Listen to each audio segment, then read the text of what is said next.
se me salió la chaveta. Me deschaveté. Eso es preferible que uno que le digan que perdió la chaveta, ¿no? Cuando perdió la chaveta, había una antigua revista de cómica, ¿no? La Chaveta. Por ahí la tenemos a la suegra de uno de los autores, Pablo Giovannini, junto con Dante Gebel.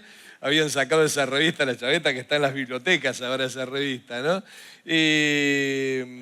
Pero, ¿qué significa eso de que perdió la chaveta? Bueno, alguien que perdió la chaveta quiere decir que está loco. Perdió la chaveta, se deschavetó, está loco. Otras veces cuando uno dice se me salió la chaveta, ya no es que está loco, sino que se hizo el loco, se pudrió todo, revolvió todo, no le importó nada, perdió las casillas. Y un deschavetado es un zarpado, ¿no? Un tipo que no está sujeto a nada. ¿De dónde viene chaveta, no?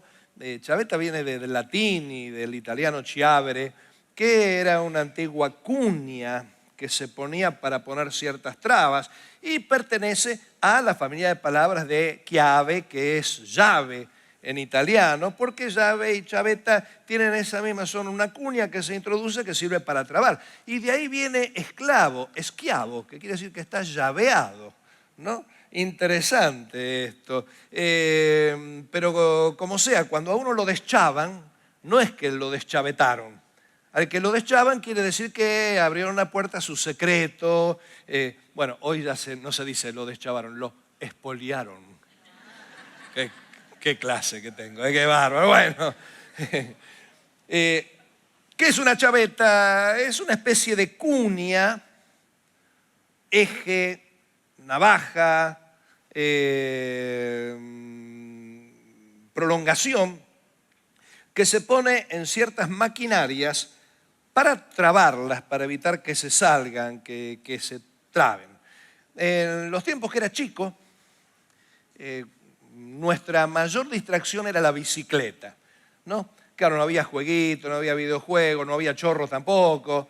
Entonces salíamos a la calle, andábamos en bicicleta, los pibes, todo. Siempre teníamos el vecino loco que con una madera nos esperaba para darnos porque no teníamos que ir por la vereda, pero como éramos menores de edad íbamos por la vereda igual, pero siempre había alguno, ¿no? Que nos esperaba, no pasen por la vereda que me ensucian, y siempre la anciana que decía, acabo de baldear la vereda, no me pasen por acá que me ensucia con las ruedas. Bueno, y esas cosas que siempre, pero los pibes íbamos con la bicicleta, los cordonazos que pegábamos, los wheelies que hacíamos y todo. Entonces, con tanta vibración, se salía la chaveta. Y ustedes dicen, ¿qué es la chaveta? Me fui a una bicicletería y cuando les dije, ¿me da una chaveta? Me miraron como dicen, este perdió la chaveta, este está loco. Porque ya las bicicletas de ahora no utilizan chaveta. Te explico, esto es una chaveta. Un cilindrito que tiene una parte aplanada, que es la que calza en la masa. Esta es moderna, es para las bicicletas inglesas, ¿no? Las otras ya tienen la masa cuadrada, entonces calza la palanca en la masa cuadrada y una gran tuerca. Pero en mis tiempos ni siquiera había tuerca autofrenante. En el primer culto dije autofijante y un mecánico me tuvo que dar una lección. Autofrenante, se me había ido, que es un plástico que hace que... Pero en los tiempos de chico iba una arandela. Y después la tuerquita, y con tanta vibración, iba girando la tuerquita, ¡plim! Se perdía en algún lado, en algún cordón, del agua podrida, ¿te acuerdas del agua podrida? El cordón, y se salía la chaveta, y uno no podía andar. ¿Por qué? Porque la chaveta fijaba la palanca. Los que saben de bicicletería saben que el cuadro tiene en la parte de abajo lo que se llama la masa. La masa es ese eje con rulemanes donde van los pedales. Los pedales son como palancas que van ayudando a mover. De un lado está la palanca con el plato, al que va la cadena. Otra forma de que perdió el control, se le salió la cadena, ¿no? Bien, término bien de bicicletero, ¿no? Ahora, del otro lado, sí estaba la palanca, sin el plato que tenía el pedal. Entonces siempre una palanca tenía que estar en sentido opuesto a la otra para poder hacer este trabajo con los pedales. Pero si la palanca que iba suelta perdía la chaveta, giraba loca y quedaban las dos del mismo lado, entonces ¿cómo hacía para levantar al otro, para empujar? Ahora, si te dieran a vos para elegir qué quisieras ser, qué parte quisieras ser de una bicicleta, alguno diría, yo quisiera ser un asiento. Otro diría, no, yo quisiera ser la horquilla. Otro, yo quisiera ser el manubrio. Otro, el más fanfarrón, yo quisiera ser el cuadro. Otro, la rueda. El piñón con muchos engranajes. Nadie quiere ser piñón fijo, ¿no? Pero otro, el plato. Pero ¿a quién se le ocurriría decir, yo quiero ser la chaveta? Se le matan de risa. Porque tan chiquitita, tan insignificante, en las maquinarias actuales siguen existiendo las chavetas. Siguen existiendo. ¿Por qué? Porque cuando vos tenés que poner un engranaje y tenés que inmovilizarlo, necesita algún tipo de cuña o elemento que lo mantenga fijo en su lugar. Y es algo tan chiquitito. Por eso, la pequeñez de ninguna manera demuestra falta de importancia. Algo muy pequeño puede significar la diferencia entre moverse o quedarse paralizado. Así que el tamaño de las cosas no necesariamente está relacionado en forma directa con la importancia. Ahora, ¿por qué digo esto? Porque estamos en medio de un mundo que no sabe entender las diferencias. Me gusta hacer un ejercicio, me dio muchos resultados. Si vos sos medio fanático y viniste el primer culto y ahora estás en el segundo culto, no me lo spoilees, no me deschaves. Pero mirá de al lado, míralo, detenidamente, míralo detenidamente. Despacito, no vas a tener pesadillas. Tomale la mano al del lado y decile, doy gracias a Dios. ¿Podés ponerle más onda? Decir, doy gracias a Dios que no soy como vos.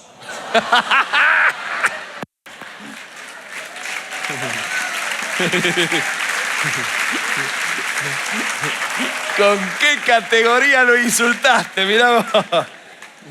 ¿Sabes lo que pasa? Cuando Adán y Eva... ¿Por qué digo eso? Porque todos estamos tan acostumbrados a nosotros. Yo hace 67 años que vivo conmigo, así que aprendí a perdonarme, a amarme, a aceptarme.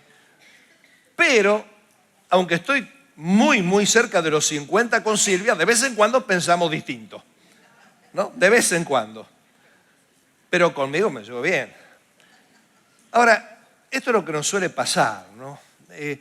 Vemos lo propio como normal y lo otro como que no está del todo bien. Y esto es consecuencia de la desconexión de Adán y Eva con Dios. Cuando Adán y Eva decidieron conocer por sí mismos, decidieron por sí mismos qué está bien, qué está mal, eligieron tener su libre voluntad separados de Dios, se desconectaron de Dios y a partir de ese momento perdieron toda la información del Señor. Cuando me volvía de viaje quería trabajar en un documento, así que en el avión saqué la computadora, voy a abrir el documento y, oh sorpresa, no pude abrirlo. ¿Por qué? Porque el documento estaba en la nube. Pero si yo estoy en las nubes. La nube informática, el éter de los rayos. Y esto nos pasa, o le pasa al ser humano cuando se desconecta de Dios, se desconecta de la nube. ¿Qué tuve que hacer? Tuve que armar el documento de acuerdo a la poca información que esa computadora de capacidad limitada tenía. Porque cualquier elemento físico que tengamos, cualquier computadora, un celular, tiene capacidad limitada y para poder tener todas las fotografías, todos tus contenidos de WhatsApp, todo lo que vos quieras, no es suficiente ese espacio, necesitas conectarte con la nube. Y si perdés conexión con la nube, recurrís a tus propios recursos tan limitados que no podés hacer casi nada y lo poco que haces no lo podés hacer bien hasta que volvés a conectarte con la nube. Esto pasó con Adán y Eva, se desconectaron de la nube, se desconectaron de Dios. Y a partir de ese momento tuvieron que apelar a sus propios recursos tan limitados, tan defectuosos, aprender de nuevo la creación. Y esta es la tarea de la ciencia en nuestros días, tratar de entender la creación, porque en la medida que uno comprende a la creación, la puede administrar mejor y se puede valer mejor de la creación. Pero si yo no entiendo por qué ni para qué están las cosas, entonces camino a los porrazos y de contramano muchas veces. Así que hasta hoy a los seres humanos nos cuesta entender tantos aspectos de la creación, lo que nos vuelve ignorantes, y la ignorancia nos hace burlones, porque nos burlamos de lo que no entendemos. Siempre que alguien se burla de vos, no te sientas vos avergonzado, sino pensá en que el que se está burlando es un ignorante, porque no entiende tantas cosas. Yo soy de la generación en la que si queríamos crecer un poquito más gorditos, porque ese era el tiempo, era la generación de la que los flaquitos eran los desventajados y los gorditos eran los aventajados. ¿Por qué no habré nacido al revés? Era flaquito. Y el mito que había era, hasta que no te saquen las amígdalas, no vas a engordar. Así que era santa religión sacar las amígdalas. Era la segunda circuncisión. Nacía, hay que sacar las amígdalas. ¿Cuántos son de esa generación que le sacaron las amígdalas, no? Bueno, y algunos siguen flaquitos y otros lamentablemente nos dio resultado, ¿no? El tema es que en ese tiempo se creía que era así, que la amígdala era un vestigio de las antiguas branquias de pescados. Yo sé que algunos son medio pescados, pero que son esos vestigios de esa evolución a medio resolver, hasta que hace unas décadas atrás, por fin, dijeron, no, las amígdalas son parte del sistema linfático, y si no tenemos las amígdalas, no tenemos protección en nuestro sistema digestivo, no tenemos protección en nuestro sistema sanguíneo, no tenemos protección en nuestros bronquios ni en nuestros pulmones, porque las amígdalas son justamente un reservorio de defensa. ¡Wow! Y todo lo que antes aseveraban con tanta seriedad, hoy lo tuvieron que revisar. ¿Por qué? Porque estamos tratando de entender a la creación. El apéndice. Otro. ¿A cuántos les sacaron el apéndice? A ver, levanten la mano.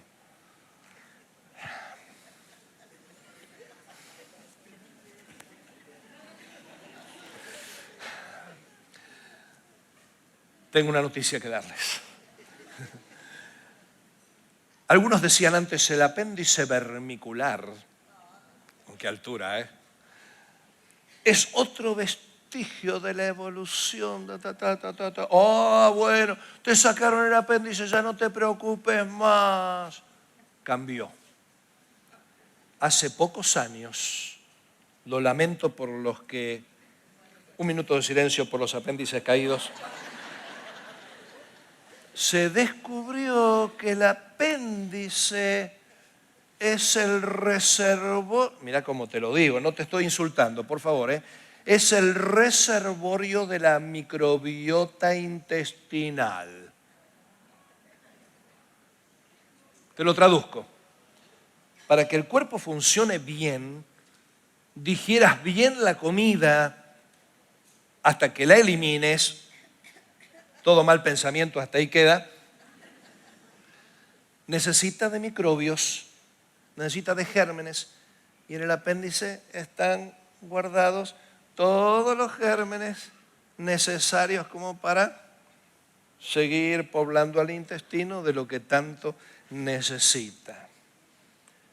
Poco a poco se va entendiendo la creación, pero hay tantas cosas que todavía no se entienden.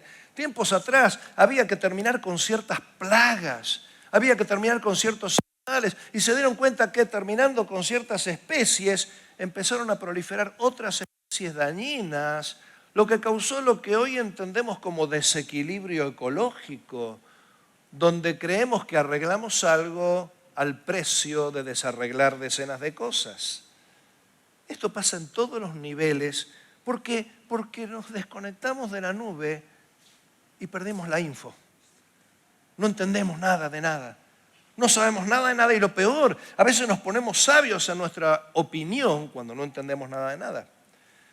Vemos las cosas y las personas y a veces nos comparamos con nosotros creyendo que lo que más se parece a nosotros es lo más normal y lo que menos se parece a nosotros es lo menos normal.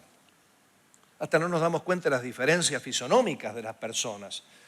Estaba leyendo que la gente de lugares cálidos y la gente del altiplano son personas que suelen ser de estatura muy, muy baja. Y por lo general la contextura de los huesos de los miembros inferiores suele formar toda una curvatura, lo que normalmente llamamos chueco. Pero todo eso responde a la necesidad de ese clima, de esas condiciones de terreno, para poder captar mejor oxígeno y para hacer frente al calor. Por el contrario, las personas que son de otras latitudes, de temperaturas muy, muy frías y por lo general terrenos cercanos al nivel del mar, suelen ser personas muy, muy altas. ¿Por qué? Porque de esa forma pueden absorber mejor el calor que falta y pueden producir más calor. Las personas de las latitudes cercanas al Ecuador suelen tener tez más oscura y piel más oscura porque eso los protege de los rayos ultravioletas que son muy, muy dañinos. Tienen lo que se llama melanina, ¿no?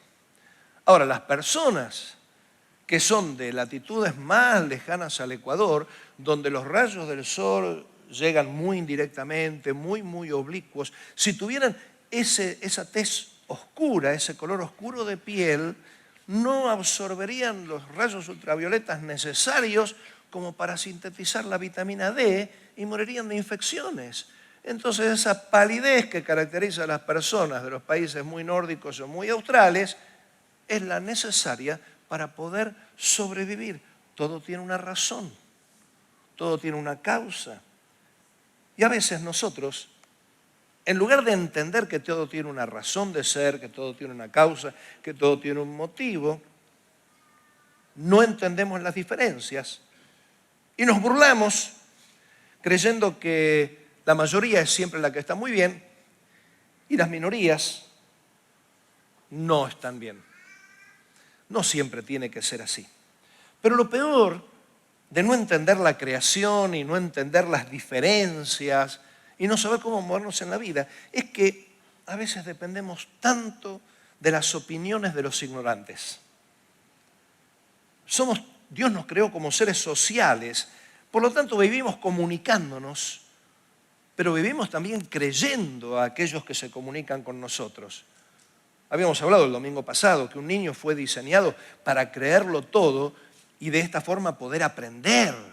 La capacidad de duda está en los más grandes, que tienen que valerse por sí mismos, pero los niños que no se pueden valer por sí mismos necesitan creer sin duda. Por eso habíamos dicho la vez pasada, el que es de tropiezo un niño, los abusadores de niños, los violentos, las personas que no los tratan, los destratan o los desprecian o los desatienden, en ese momento que el niño cree, le están produciendo graves, graves daños.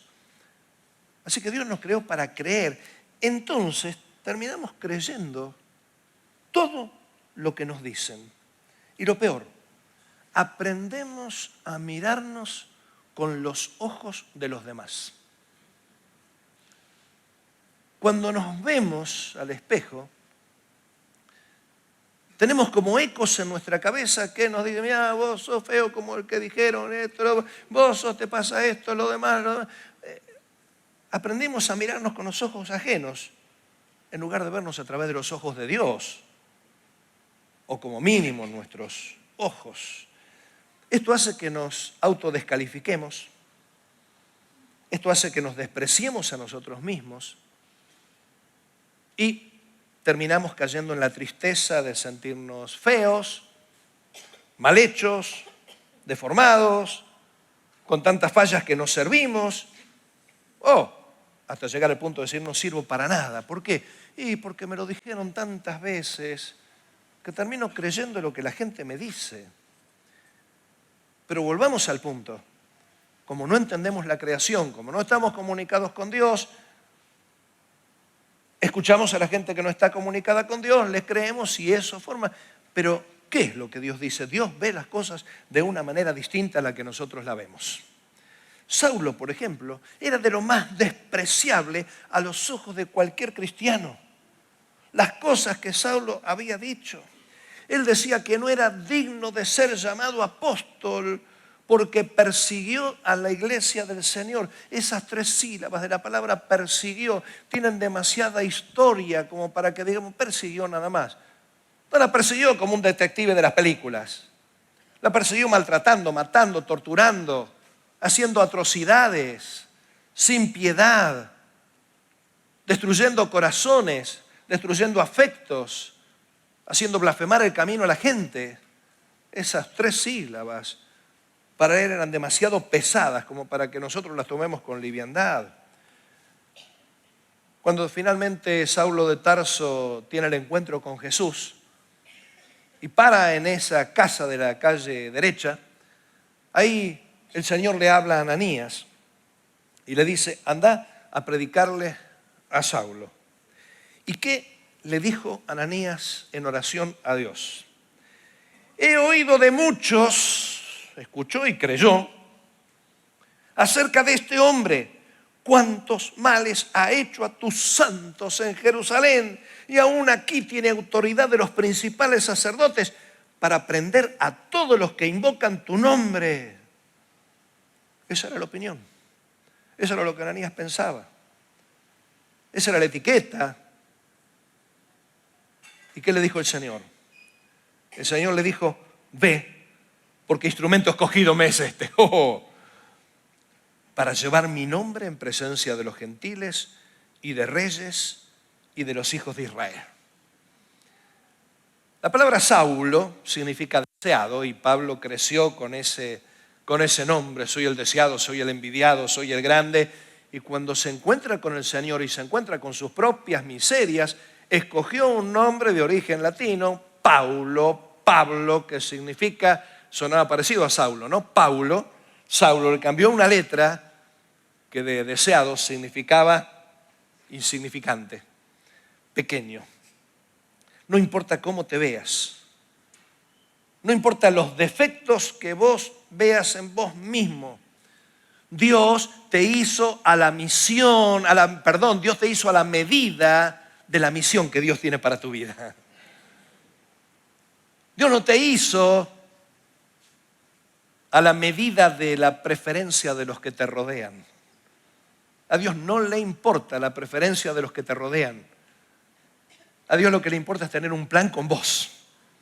El Salmo 139, versículos 13 y 16 dice, porque tú formaste mis entrañas, tú me hiciste en el vientre de mi madre, te alabaré porque formidables, maravillosas son tus obras. Estoy maravillado y mi alma lo sabe muy bien. No fue encubierto de ti mi cuerpo, bien que en oculto fui formado y entretejido en lo más profundo de la tierra.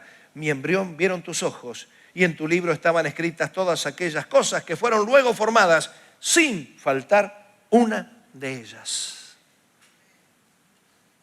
Aquel que le dijiste, doy gracias a Dios que no soy como vos.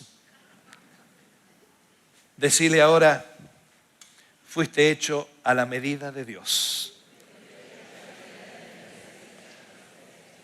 Fuiste hecho con un plan de Dios. En consecuencia, Tenemos que dejar de lamentarnos. ¿Por qué somos así? ¿Por qué somos de la otra manera? ¿Por qué tengo estas características? ¿Por qué nací en esta familia? ¿Por qué tengo estos rasgos? ¿Por qué tengo esta capacidad? O aún, ¿por qué tengo este defecto, esta carencia, este límite? Porque Dios no te hizo para competir con el mundo. Dios te hizo para cumplir su misión. Jesús te compró para que lo sirvas a Él. Así que en lugar de lamentarnos, tenemos que aprender a santificarnos. Lamentarnos significa reconocer que estamos muy descontentos y que somos infelices. Esto es lamentarnos.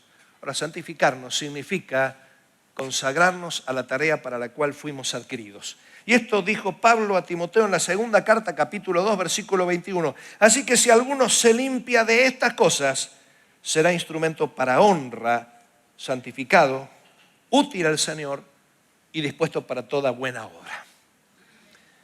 Hay una canción que me encanta. Es una canción que varios de ustedes habrán escuchado montones de veces. Y por favor, multimedia, pasen esta canción y presten atención a su letra, además de su bella música. Lo hizo un verdadero trovador cristiano. Adelante.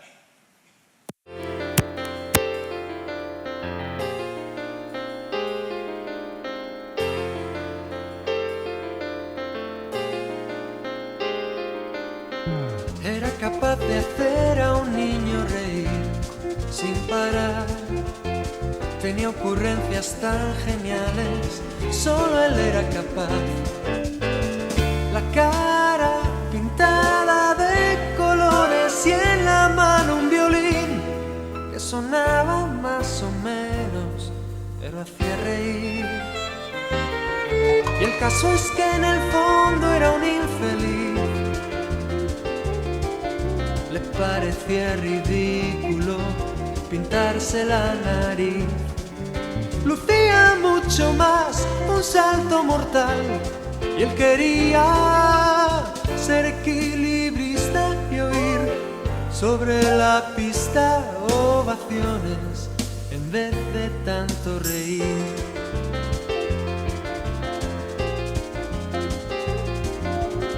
Nunca supo asumir su posición sin darse cuenta que hacía feliz a tantos en su papel de Cenicienta. Que si un día faltase él, el circo llegaría a su fin, que nunca sería el mismo sin su violín. Pero él seguía empeñado en ser infeliz. Se veía tan ridículo pintada la nariz.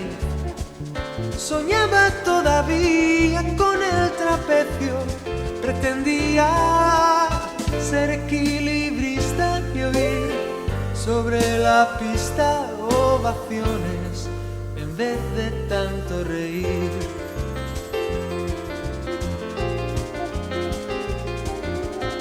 Fue una mañana blanca e invernal, tras el ensayo no pudo resistirlo más, se subió en el travesaño y al verse en la altura sintió subirle el vértigo hasta la nuez y no habían puesto mallas la última vez. Apenas sintió nada cuando cayó. El domador que regresaba fue el primero que le vio. Logró salvar la vida y un mes más tarde le dijeron: todo ha terminado, el circo ha cerrado, ya no venían niños a la función.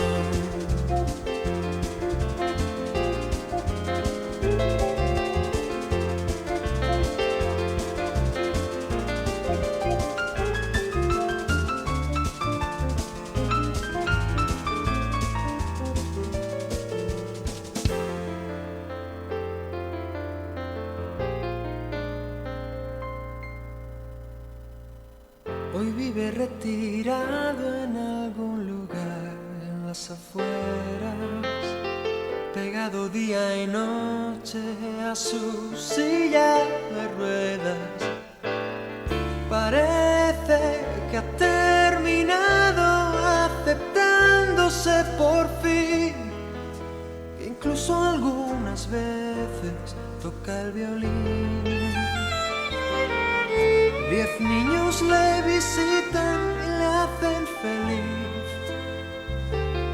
Cuando les ve llegar a lo lejos, se pinta la nariz. Y cuando alguno se burla con desprecio, él contesta: sería un miserable, sería yo el culpable si no cumpliese la misión que recibí. Porque aunque fui un fracaso, soy de profesión payaso. No me juzgues mal, Dios me hizo así.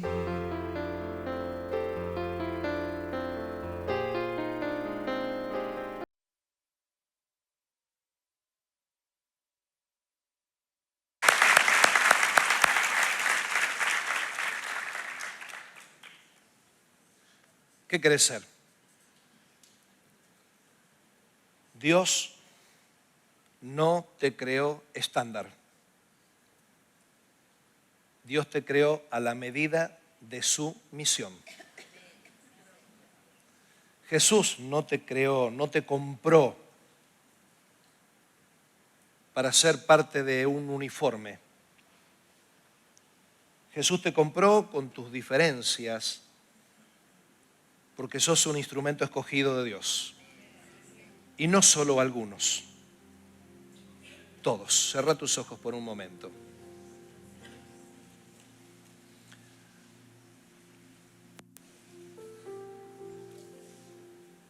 Si aprendiste a descalificarte, desvalorizarte, sentirte inferior a los demás, a no amarte, a un autocastigarte, atormentarte, trastornos alimentarios a veces, atentar con tu vida porque no te aceptás, porque no aceptás tu historia, tu pasado, tu presente, porque no aceptás el futuro que te imaginás y que temés. Terminás anulándote y sirviendo para nada. Tenés la opción de santificarte. Es decir, Dios no me creó de acuerdo a la preferencia de los que me rodean. Dios me creó de acuerdo a la medida de la necesidad que voy a suplir en nombre de Jesús. Hoy tenés la oportunidad de decirle al Señor: Señor, te doy gracias porque me hiciste como quisiste, yo no me voy a quejar más. Si hoy querés decirle eso al Señor, ponete de pie en este momento.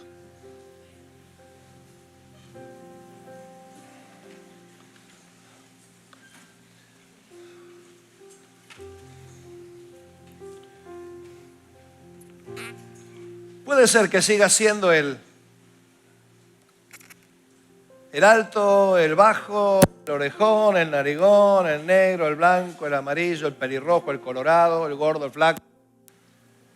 Pero simplemente son características que nos diferencian de los demás, para distinguirnos, pero no para clasificarnos, no para evaluarnos, simplemente reconocernos. Y por lo tanto, se nos va a reconocer por alguna característica porque somos distintos y todos tenemos características con las que se nos puede reconocer, además del nombre, que es otra característica. Pero somos el producto del plan de Dios. Cada día tenemos que preguntarnos: Señor, ¿para qué me llamaste? ¿Para qué estoy? ¿Qué misión tengo que cumplir? Padre, te agradecemos en el nombre de Jesús por habernos creado como nos creaste. Te agradecemos por nuestro pasado, por nuestro presente, y qué decir del maravilloso futuro que nos espera. Te Te damos gracias porque nos redimiste, nos compraste, nos hiciste tuyos y a la medida de la necesidad. Nos llamaste a hacer luz a las naciones, directa o indirectamente. Y a eso queremos santificarnos. Gracias, Señor, por todo. En el nombre de Jesús. Amén. Que Dios les bendiga, tengan un maravilloso domingo y nos vemos el domingo que viene.